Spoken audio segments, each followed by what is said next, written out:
کھینچ لے تو کھینچ لے، اور اگر کنٹینیو چلتے رہیں تو سمجھ لیں کہ جی کہ وینٹیلیٹر پہ پڑے مردے کو صرف وینٹیلیٹر اس لیے کھینچا نہیں جا رہا کہ پتہ نہیں شاید معجزہ ہو جائے کوئی، ادروائز تو چانس تو کوئی نہیں. ڈاکٹر ٹیکنیکلی جواب دے چکے ہیں، پوری دنیا ایک طرف ہے، آپ اکیلے ایک طرف ہیں. اب آتے ہیں گوہر، بیرسٹر گوہر کو ریپلیس کیا جا رہا ہے انٹرا پارٹی الیکشن میں، اور خان صاحب نے یہ آرڈر کر دیا ہے. اور علی ظفر، اب یہ علی ظفر خاندانی طور پر اسٹیبلشمنٹ کے سٹوج مشہور ہیں. ہمارے بزرگ دوست ایس ایم ظفر کے صاحبزادے ہیں، جو جناب ایس ایم ظفر جو وزیر قانون کس کے تھے؟ ایوب خان کے. مشرف تک آ جائیے اور پھر بعد کی بھی ساری چیزیں دیکھ لیجئے. آپ یہ تماشا دیکھیں، انقلابی پارٹی میں ایوب خان کا پوتا وزیر اعظم کے لیے نامزد ہوتا ہے، جو ہر حکومتوں کا حصہ رہا، جس کا باپ ایک بڑی تباہی کا ذمہ دار ہے، Shah Mahmood Qureshi, you name it. پھر دیکھیں نا کہ یہ جو میں ابھی ذرا جوڑ کے دیکھیں کہ بزدار وزیر اعلیٰ، محمود خان وزیر اعلیٰ کے پی کے، اور یہ سارے لوگ ووٹ کا پڑھنا، اور انقلابی جماعت، تبدیلی کے خواب، ریاست مدینہ. جتنا سوچئے اتنی کھوپڑی گھومتی چلی جاتی ہے کہ کسی باشعور سمجھدار قوم سے یا فرد سے یا خاندان سے ہی توقع بھی کی جا سکتی ہے. بہرحال انہوں نے اعلان کیا ہے کہ یہ خبر وقت سے پہلے آ گئی ہے، مگر خان صاحب نے مجھ سے کہا ہے، مگر میں سمجھتا ہوں کہ میرا ضمیر یہ کہتا ہے کہ مجھے یہ عہدہ قبول کرنا نہیں چاہیے کہ یہ ایڈمنسٹریٹو معاملات میں الجھ جاؤں گا، اور خان صاحب کے جو مقدمے ہیں ان سے صرف نگاہ ہوگا، جو میں نہیں چاہتا. اور اگر میں نہیں بنا تو بیرسٹر گوہری جو ہے نئے دوبارہ عبوری چیئرمین ہوں گے. یہ معاملہ اتنا سادہ نہیں ہے. پھر ادھر شیر مروت نے کہہ دیا کہ ان کی بیرسٹر سیف کی جو کارکردگی تھی اس پہ سوالیہ نشانات تھے، اس لیے ان کو ریپلیس کیا جا رہا ہے. ان کو 3 مہینے کا ٹائم دیا گیا تھا، اور حالانکہ 3 مہینے سے ابھی 3 مہینے پورے بھی نہیں ہوئے، مگر یہ کہ وہ آپس میں جو گروپ بندی اس کی وجہ سے سارا کچھ ہوا ہے کھیل. تو مگر اصل مسئلہ یہ نہیں ہے کہ کارکردگی کیسی تھی. کارکردگی کیا ہونی ہے ایک اسٹوج کی کہ سارے پیغامات تو وہاں سے آتے ہیں، ہدایات وہاں سے آتی ہیں، پارٹی خان صاحب کو فالو کرتی ہے. بیرسٹر محترم جناب شیر افضل ہوں یا کوئی بھی ہو، کوئی کسی کو یہاں فالو نہیں کرتا. وہ تو خان صاحب کے نام پہ جھوٹی بات بھی آ جائے تو اسے فالو کر لیا جاتا. اصل مسئلہ تھا کہ وحدت المسلمین میں محترم جناب گوہر لے کر گئے، کیونکہ وہ اسی فرقے سے تعلق رکھتے ہیں جس فرقے سے وحدت المسلمین ہے، اور وہ گلے پڑ گئی ان کے. آپ نے نوٹ کیا نا کہ سارے کا سارا سب چینج ہو گیا، اور ان کے بالکل ضد مخالف گروپ میں ہے، گروہ میں، جو حلوہ مانڈا پوج کہلاتا ہے، وہ بھی ایسے ہی ہیں، یہ بھی ایسے ہی ہیں، سب ایک جیسے ہیں، مگر اکثریت سنی ہے. آپس میں جو تضادات ہیں، جو ایک دوسرے کے خلاف دلوں میں کدورتیں ہیں، نفرتیں ہیں، وہ سر چڑھ کے بول رہی ہے نا. تو یہ بیرسٹر سیف گوہر کے گلے پڑ گیا ہے، اس لیے ان کو ریپلیس کرنے کی کوشش کی جا رہی ہے. اب ورکر اسے کیسے دیکھے گا؟ اول تو ورکر کہاں ہوتا ہے؟ حمایتی ہوتے ہیں یا رہنما ہوتے ہیں ہر پارٹی میں. پاکستان کی جمہوریتوں میں ورکر اگر کاش ہوا کرتے تو ہم اس انجام کو ہی کیوں پہنچتے. خیر، اب میں آتا ہوں اس طرف کہ علیمہ خان کے حوالے سے کل میں نے ایک ویڈیو لگایا کہ کس طرح وہ توہین کر رہی ہے ایک نوجوان صحافی کی. وہ علیمہ خان جن کی پارٹی یوتھ کی نمائندگی کرتی ہے، کس کی؟ یوتھ کی. اور یہ 75 سال کی خاتون اسے چھوکرا کہہ کر اس کی توہین کر رہی ہیں، اور یہ کہہ رہی ہیں کہ تم اپنی اوقات دیکھو، تم اپنا سوال دیکھو، تمہیں کس نے تمہارے ہاتھ میں یہ مائک دے دیا ہے؟ تمہیں ایک کہاں سے یہ حق ہے؟ اور تمہیں کچھ آتا ہے؟ تم کون؟ جو گفتگو تھی یہ یوتھ کی عزت ہے، اور یہ یوتھ سے توقعات ہیں، کہ یہ یوتھ سے امیدیں ہیں، ہوپس ہیں، کہ یہ ان کی ویلیو ہے کہ تم چھوکرے تمہاری اوقات کیا ہے۔ تو اس پہ سب سے پہلے کل لاس اینجلس سے ایک میرے انٹلیکچوئل دوست کا فون آیا، کہنے بھائی کمال ویڈیو لگایا، مگر تم نے بڑی زیادتی کی کہ بہت سی باتیں پوچھی نہیں، تم نے کہا نہیں کہ تمہیں یہ پوچھنا تھا کہ یہ علیمہ خان، اس کا باپ، اس کا دادا سیاستدان تھے، یہ اچانک سیاستدان بن گئی ہے، یہ میڈیا سے خطاب فرماتی ہے، یہ CNN پر فرید زکریا سے کے سوالوں کے جواب دیتی ہے، اور فرید زکریا جو چاہے پوچھ لے تو اس سے نہیں کہتی کہ تو کل کا چھوکرا، تو انڈیا سے آیا ہوا، تیری یہ اوقات، تو مجھ سے یہ بات کرے۔ یہ اپنے لوگوں کو ذلیل کرتے ہیں۔ یا اس کا بھائی خاندانی سیاستدان تھا، 60 سال کی عمر میں، 75 سال کی عمر میں آ کر وہ سیاستدان بن گیا۔ کھلاڑی سیاستدان ہوتے ہیں۔ یہ بہت سارے سوالات تھے، اور یہ اگر اقتدار میں ہو، جو پہلے تھے تو انہوں نے کیا یوتھ کے لیے کر دیا تھا، اب آئیں گے تو یہ حال کریں گے۔ اور پھر دوسرا سوال انہوں نے یہ کیا کہ بطور صحافی تمہیں شرم آئی، یا تمہاری برادری کو شرم آئی، جو بات بات پہ دھرنے دینے کے اعلانات کرتی ہے، جو بات بات پر باہر نکلتی ہے، جو بات بات پر دھمکیاں دیتی ہے؟ کہاں گئی وہ تمہاری تنظیمیں جب اس نوجوان کی توہین ہو رہی تھی؟ اور کیا دنیا میں بوڑھے آ کر انقلاب لاتے ہیں؟ تاریخ میں ایسا کوئی واقعہ ہے؟ یا پیغمبری 65 سال کی عمر میں ملتی ہے جیسا کہ پاکستان میں مل رہی ہے؟ یا ہمارے آخری نبی حضرت محمد مصطفیٰ صلی اللہ علیہ وسلم کو پیغمبری کس عمر میں ملی تھی؟ 40 سال کی عمر میں۔ اس سے پہلے کتنی جدوجہد ہے، جو تاریخ ہے پوری۔ تو کوئی اس خاتون سے پوچھے کہ تم نوجوانوں کی کس طرح توہین کرتے ہو، یہ تمہاری تربیت ہے، یہ تمہارا رویہ ہے ٹوورڈس پبلک، کہ تم ایک صحافی سے کس گھنونے انداز میں بات کر رہی ہو، اور صحافی تنظیمیں خاموش ہیں۔ پھر ایک کال آئی اسلام آباد سے، ان کا بھائی کوئی تو بولا، کسی نے تو پتھر مارا، یہاں تو کوئی بولنے کو تیار ہی نہیں، ڈرتے ہیں۔ ان کی تعریف اگر نہیں کر سکتے تو خاموشی اختیار کی جاتی ہے، کہ محاورہ ہے نا کہ ہر ذلیل آدمی کی عزت کرو، کیونکہ اس سے تمہاری عزت کو خطرہ ہے۔ خاموشی لازمی اختیار کرنا پڑتی ہے نا، کہ آپ کی ستر اتار دے گا وہ آدمی۔ تو جناب میں تو صرف یہ کہوں گا کہ پاکستان میں امتیاز عالم جیسے صحافی جاتے ہیں کہ جب چاہا گالی دے دی، جب چاہا ان کی حمایت شروع کر دی، اور ٹکٹ کے لیے اپلائی کر دیا۔ مختلف، وہ تو آپ کو درجنوں بات بتا چکا ہوں کہ حلقے بٹے ہوئے، طبقے بٹے ہوئے ہیں، اور اگر آپ کسی لابی کا حصہ نہیں ہیں تو آپ کہیں بھی نہیں ہیں۔ یہ نوجوان بیچارہ بھی نیا نیا آیا ہے، اسے ابھی کچھ گالیاں پڑیں گی۔ آپ کیا سمجھتے ہیں علی میں ہی گالی دیتے، اور دوسرے نہیں دیتے؟ مگر وہ اکیلے میں دیتے ہیں۔ وہ مجھے کل ایک سابق MNA نے لاہور سے ایک واقعہ سنایا اسی پر، کہ فرق ہے عمران خان کے خاندان میں اور ان میں، کہ یہ جو کیا نام ہے ARY پر جو اب GNN پہ چلا گیا، عارف بھٹی، کہ ایک موقع پر یہ دھاڑ رہا تھا باقاعدہ، جب شہباز شریف چیف منسٹر تھے، لٹرلی دھاڑ رہا تھا اور بدتمیزی کر رہا تھا، مگر شہباز شریف خاموش کھڑے تھے بالکل، اور چہرے پہ یقیناً غصہ بھی ہوگا، حیرانی بھی ہوگی، پریشانی بھی ہوگی۔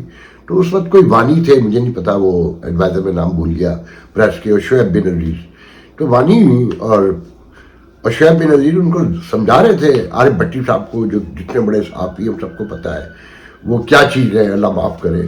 ان کو لانے والے میرے ایک دوست تھے ARY میں، جب وہ نیوز ایڈیٹر تھے، ڈائریکٹر تھے، تو میرے بہت پرانے دوست ہیں۔ تو جب انہوں نے مجھے بتایا کہ یہ تحفہ میں نے دیا تھا ARY کو، تو میں نے اب تک ان سے کہتا ہوں کہ جناب تمہاری بخشش صرف اس ایک گناہ کے عوض نہیں ہوگی کہ تم نے ایسے صحافی بنایا تھا۔ تو بہرحال وہ MNA مجھے سابق MNA بتا رہے تھے کہ جب یہ سارا معاملہ ختم ہو گیا تو وانی اور شعیب بن عزیز کو بلا کر چیف منسٹر نے کہا کہ آپ کو یہ تو معلوم ہونا چاہیے کہ کون کیوں ناراض ہے، کس بات میں ناراض ہے، اسے کیا مشکل پیش آ گئی ہے، وہ کیوں غصے میں ہے جو یہاں تک پہنچتا ہے. مگر پیچھے بھی گالی نہیں دی. اچھا میں اس بات کی گواہی دوں گا کہ یہ خاندان کچھ بھی، ہم بہت سے الزامات میں بھی روز لگاتا ہوں، میں بھی روز بات کرتا ہوں، مگر اخلاقیات شریف خاندان پہ ختم ہے، اخلاقیات زرداری خاندان پہ بھی ختم ہے، اس میں کوئی دو رائے نہیں. اور چودھری برادران پہ تو میں کہتا ہوں کہ لرن کرنا چاہیے، انسٹیٹیوٹ ہے وہ اخلاقیات کا. تو آنے والے دنوں میں اور کیا کیا قیامتیں اٹھنی ہیں، اس انقلاب کے پیچھے کیا کیا طوفان چھپے ہیں، اور اس سے کیا کیا نقصان ہونے والا ہے، یہ آنے والے دنوں میں بتدریج آپ کو پتہ چلتا رہے گا. آج کے لیے اجازت دیجیے، انشاءاللہ کل گفتگو ہوگی. اللہ حافظ.